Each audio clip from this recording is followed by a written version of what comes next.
Is-sidien tal-Gentlemen's Clubs jinsabu f'lama dwar x'jista' jsir legalment fl-istabbilimenti tagħhom u dan minħabba nuqqas ta' liġi ċara li tirregola l-operat tagħhom. Il-Pulizija sa issa ġexxiet bħalli kienu briedel li jagħtu pjaċiri sesswali. Waqt li l-briedel huma illegali, il-Gentlemen's Clubs ma jistgħux jitqiesu bħala briedel għax ma jagħtux servizz ta' prostituzzjoni.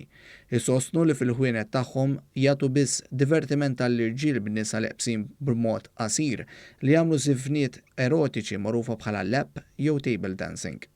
Ronnie Aksisa li opera żewġ Gentlemen's Clubs f'Malta sostna li dawn il-ħwienet għandhom ikunu regolati b'liġi ċara li fi kliemu għandha titfassal mill-aktar fiss. Wastqar dan waqt intervista ma' Stat ta' Fatt, programm ġdid ta' ġrajiet kurrenti fuq One, meta mistoqsi x'inhu permess li jsir f'Gentlemen's Club f'Malta.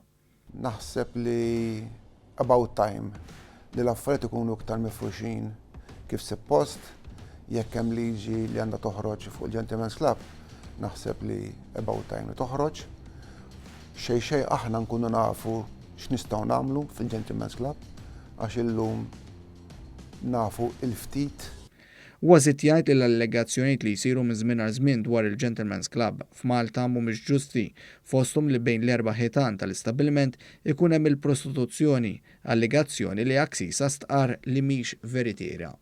Aħna għandna ċertu regoli u da regoli nintuhom lill-aġenti li batuna n-nies u ngħidulhom li fejn ikun hemm abbuż ta' jew prostituzzjoni jew xi drogi jew jagħmlu xi ħaġa barra, dawn jiġu immedjatament imkeċċin mill-post.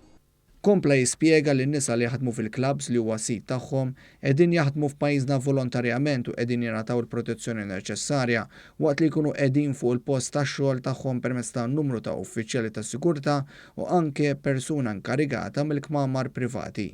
Jekk xi ħadd mill-klijent jew jkun bid-drink jew jipprova jipprofetta ruħu u jkun jixtieq jagħmel xi ħaġa oltre milli suppost kellu jagħmel, it-tfajla tajjed il-persuna li jkun hemm in charge mal-private. Dan u aktar se jiġi diskuss illejla fil-programm Stat ta' Fatt fuq One HD fid-9 ta' filgħaxija u tmexxi d-diskussjoni Paula Kawki.